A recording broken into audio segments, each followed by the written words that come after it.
오늘은 설교를 시작하면서 여러분에게 영화 한 편을 소개하고 싶습니다. 20세기 최고의 영화 중에 하나라고 할 수 있습니다. 전 세계 많은 국민들의 가슴에 심금을 울렸던 감동적인 영화입니다. 영화 제목이요, 시네마 천국입니다. 아마 여러분 영화를 보신 분들은 기억하실 것입니다. 이 영화가 우리에게 주는 교훈이, 줄거리의 내용이 뭐냐면요, 사람은 누구나 다 아픔이 있잖아요. 이 고통, 아픔, 비극은 잊어야 하는 거예요. 이건 잊을 수 있다는 것은 큰 축복입니다. 그러나 우리가 꼭 기억하고 살아갈 것이 있다는 것입니다. 그게 뭡니까? 사랑이라는 거예요. 사랑, 베풀어 주신 사랑.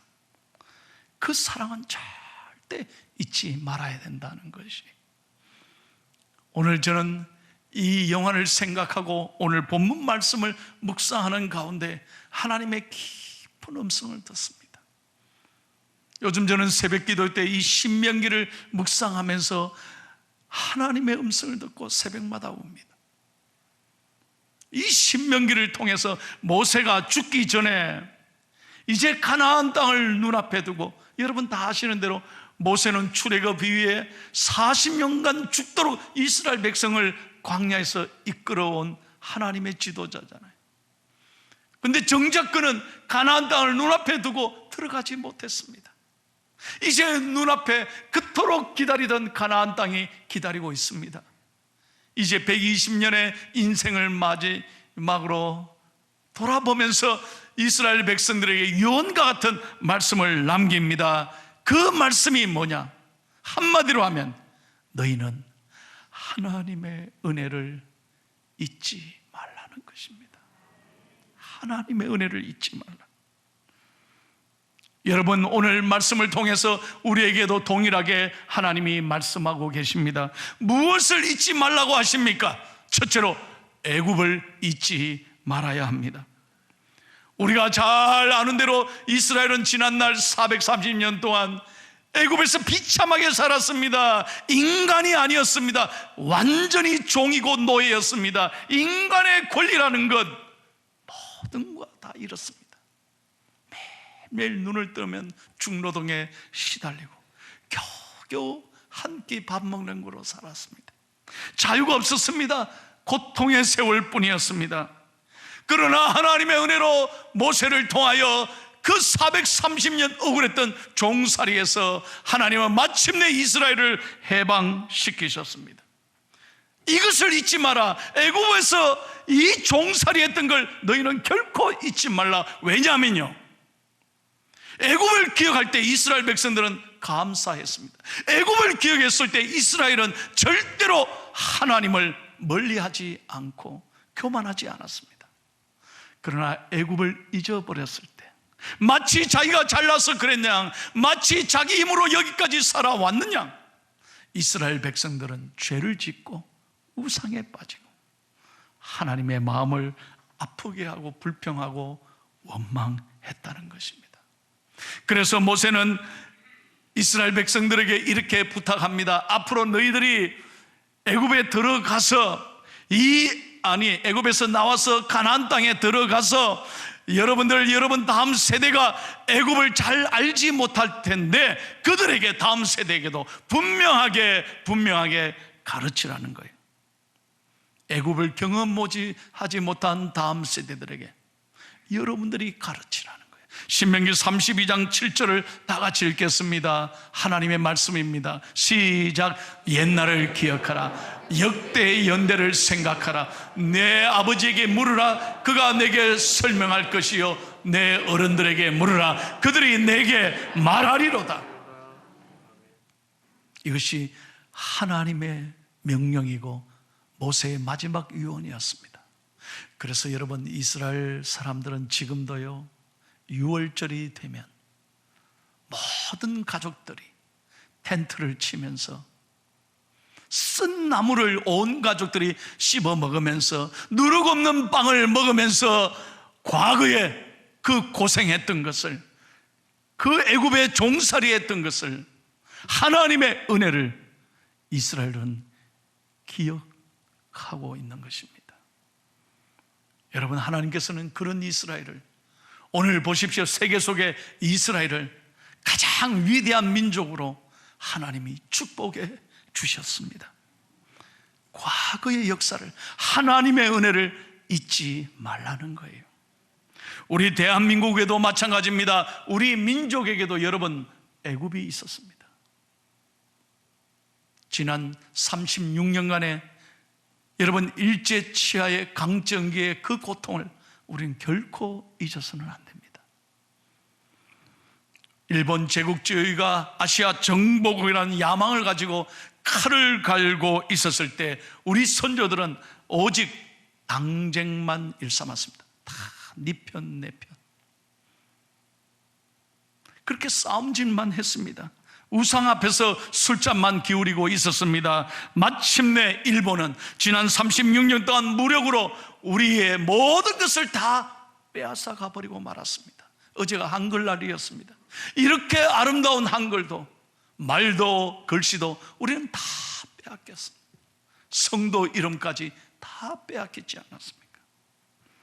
조선의 젊은이들은 이들이 일으킨 전쟁의 총알바지와 위안부로 끌려가서 비참하게 동남아와 중국에서 생명을 잃었습니다.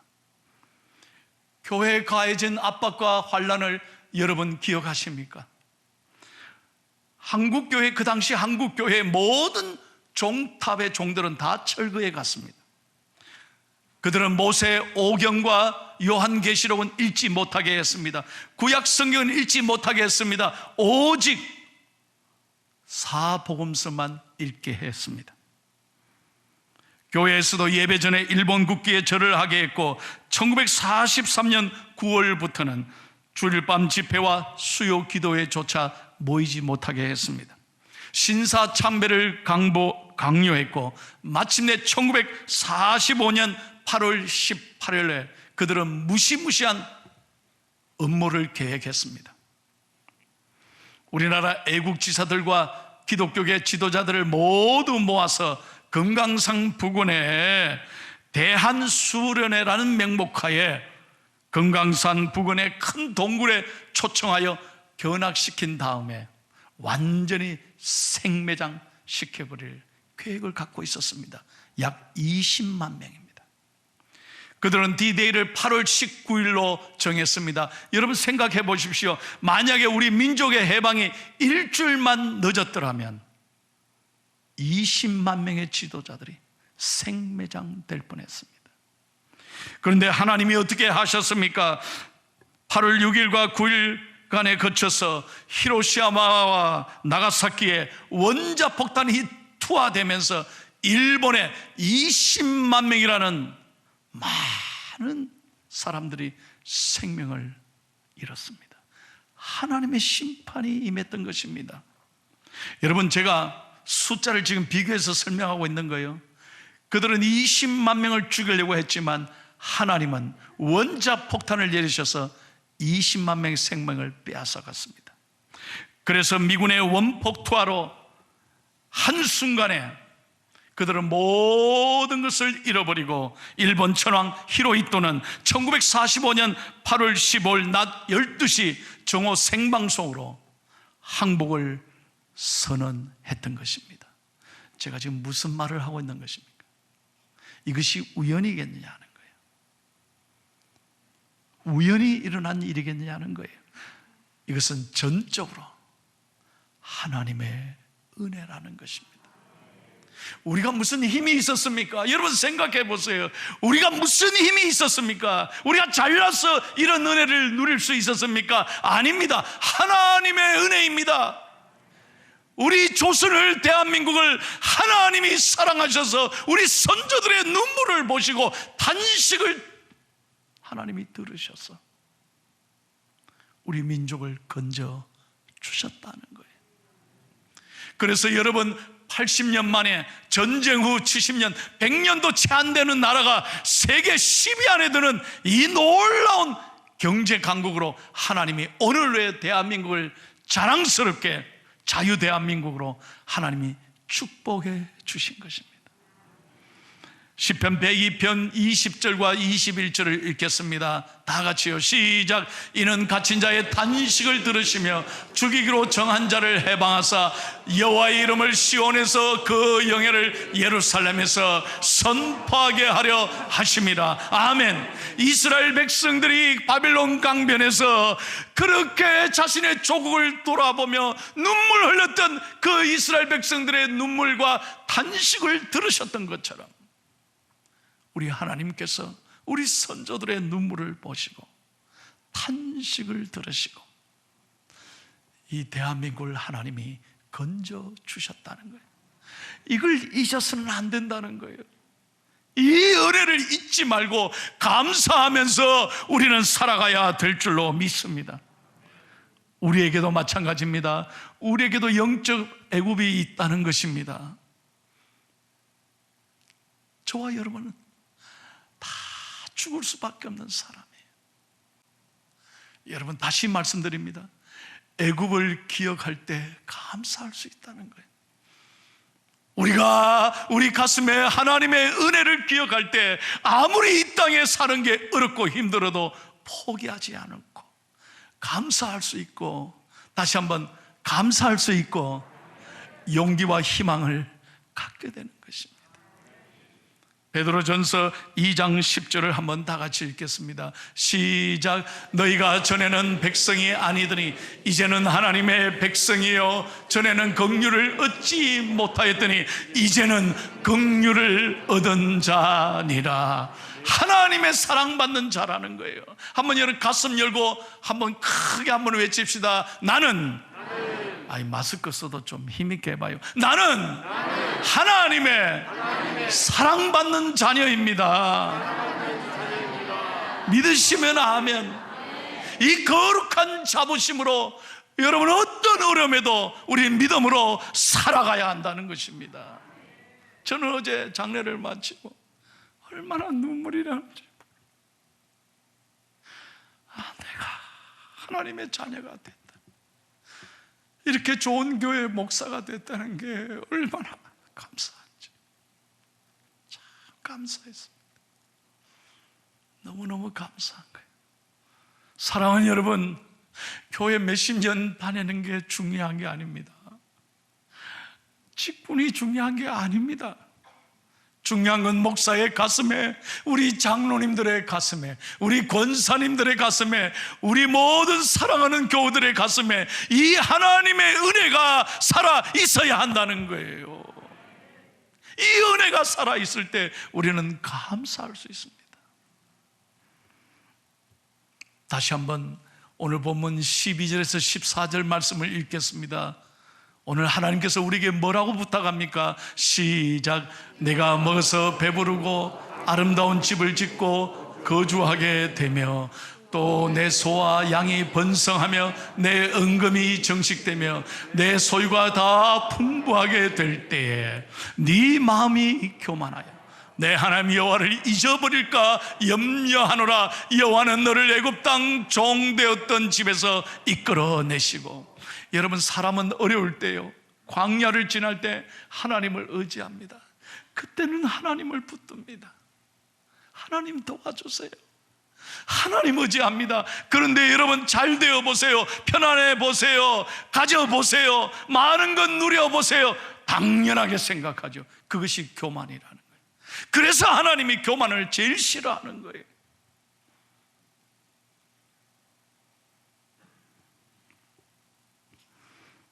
하나님은 너희가 풍요로워질 때, 잘 돼갈 때 하나님을 잊어버릴까? 가장 하나님은 염려한다는 거예요. 그래서 잊지 말라고 오늘 부탁하고 있는 것입니다. 미국의 텍사스주의 엘파소 교회를 담임하셨던 허셀 포드라는 목사님이 계십니다. 그분의 책 가운데 실제로 이런 이야기가 있습니다. 어떤 집사님이요, 사업을 시작했대요.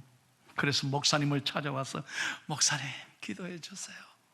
제 사업이 잘 되게 해주세요. 목사님, 제 사업이 잘 되면요, 저는 하나님께 반드시 11조를 드릴 겁니다. 그리고 하나님이 물질의 복을 주시면 이웃과 나누고 선교하고 정말 내가 하나님을 위해 살겠습니다. 목사님, 그러니까 제발 제가 잘 되도록 기도해 주세요. 그래서 목사님이 간절히 기도해 줬대요. 놀랍게도 그 사업이요, 우리말로 대박을 친 거예요. 그분이 큰 부자가 됐습니다.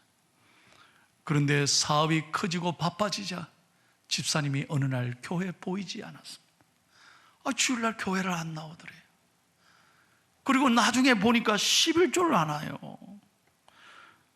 아니, 하나님 앞에 약속했던 거, 목사님 앞에서 자기가 고백했던 거 다 까마득하게 잃어버리고 헌금도 안 하고 주일날 교회도 안 나오더래요. 목사님의 마음이 너무너무 아팠어요. 그래서 목사님이 약속하지도 않고 그 회사 찾아갔어요. 깜짝 놀라서, 아이고 목사님이 웬일이십니까? 아니, 어떻게 전화도 안 주시고 오셨습니까? 여기 잠깐 앉으세요.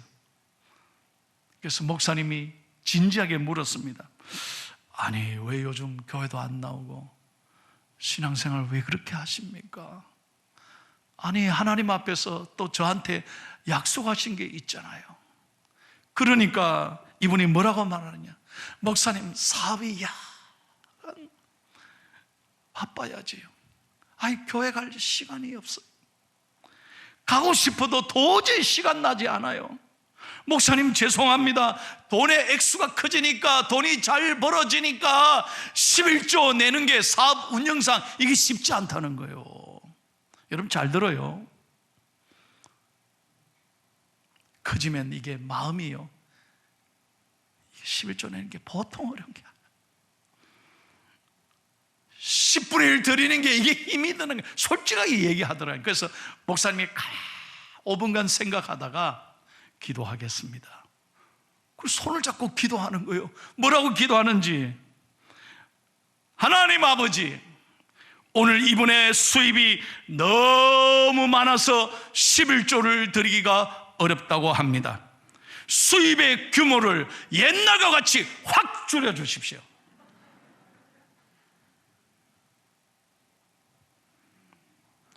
또한 교회 출석하고 싶어도 사업이 너무 잘 돼 바빠서 교회 못 나오고 온다고 합니다. 그러니 하나님, 사업장도 확 줄여주셔서 사업이 잘 안 되게 해주셔서 교회 잘 나오게 해 주옵소서. 이게 웃을 일이 아니에요. 그 책에 그대로 나와 있어요. 그러니까 이분이 깜짝 놀라는 거예요. 몸을 떨면서 그 자리에서 무릎을 꿇고, 목사님 잘못했습니다. 하나님 잘못했습니다. 제가 회개합니다. 목사님 앞에서 통곡하며 울며 회개하더라는. 그리고 하나님 앞에 다시 마음을 먹고 신앙생활을 했습니다. 여러분 어떻게 됐겠어요? 하나님이 이분을 더 귀하게 들어 사용하셨다. 은혜 되시면 아멘 합시다. 여러분, 가난하고 어려울 때, 그때는 하나님을 붙잡고 삽니다. 우리도 지나온 날 그랬잖아요. 너무너무 어려웠을 때 하나님밖에 없었습니다. 힘들었지만 하나님 의지했습니다. 좀 잘 돼봐요. 다 지가 잘해서 그래요. 이런저런 핑계대고 교회 안 나옵니다. 코로나가 그렇게 무섭습니까? 하나님을 더 무서워해야 되지. 무엇이 두려운 거야 이 말이에요. 우리가 모든 것 하나님의 은혜인데, 지난날 모든 것 당연하게 생각하지 않습니까? 너무 당연하게 생각. 저는 이번 주간 설교를 준비하면서 늘 이 찬양을 부르고 울었습니다. 당연한 게 아니라는 거예요. 모든 것 하나님의 은혜. 이 은혜를 붙잡고 감사하면 여러분의 삶을 책임지십니다. 다시 한번, 여러분의 삶을 책임지십니다. 어렵고 힘들더라도 애굽을 생각하고 우리의 은혜를 생각하고 감사하면 하나님이 길을 열어 주신다는 거예요. 찬양하겠습니다. 내가 누려왔던 모든 것들이, 내가 지나왔던 모든 시간이, 내가 걸어왔던 모든 순간이 당연한 것 아니라, 당연한 것 아니라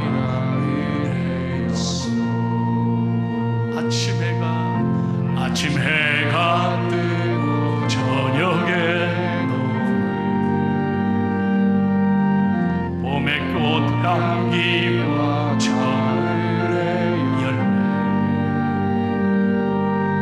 변하는 계절의 모든 순간 당연한 것 아니라, 당연한 것 아니라 다 같이 모든 것이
여러분이 아시죠? 러시아의 대문호이며 노벨상 수상 작가였던 러시아의 솔제니친이 1983년 템플된 상, 종교의 노벨상이죠. 템플된 상을 수상했을 때 세계의 언론 앞에서 이런 고백을 했습니다. 수상 연설입니다. 반세기가 훨씬 넘는 오래전에, 그러니까 내가 아직 어렸을 때 나는 몇 분의 어른들께서 러시아에 닥친 큰 재난에 대하여 분명하게 말했던 것을 기억합니다. 러시아가 이렇게 된 것은 사람들이 하나님의 은혜를 잊어버렸기 때문이야. 은혜를 잊어버렸기 때문에. 그리고 눈물을 흘렸습니다. 여러분, 러시아는 세계 최고의 경제, 문화, 사회, 종교, 예술 모든 분에서 최고의 나라였습니다. 그런데 역사에 보십시오. 하나님의 은혜를 잃어버렸을 때 러시아는 무너졌습니다. 하나님의 은혜를 잊지 마십시오. 아무리 어렵고 힘들어도 이 은혜를 붙잡고 살면 하나님이 길을 열어주십니다. 내가 이해되지 않는 어려움을 당해도 그것은 하나님의 사랑이에요. 그것은 하나님의 사랑이에요. 그래서 이해되지 않는 어려움 앞에서도 감사하며 하나님의 은혜를 날마다 찬양하고 날마다 송축할 때 하나님의 여러분의 삶을 크게 축복해 주실 줄로 믿습니다.